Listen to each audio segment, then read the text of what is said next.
What can you do with just $1?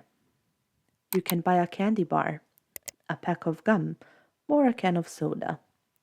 These things may satisfy your desires for a few minutes and then become forgotten at the bottom of a trash can or your purse. How would you see that dollar if it buys the next level of Jannah for you? What about if it means investment in your health and safety? What if it was a seed of sadaqah that got multiplied by hundreds of times?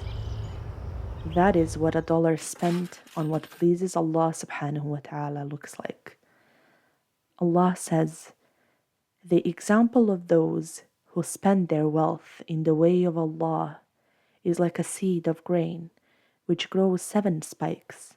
In each spike is 100 grains, and Allah multiplies His reward for whom He wills, and Allah is all-encompassing and knowing.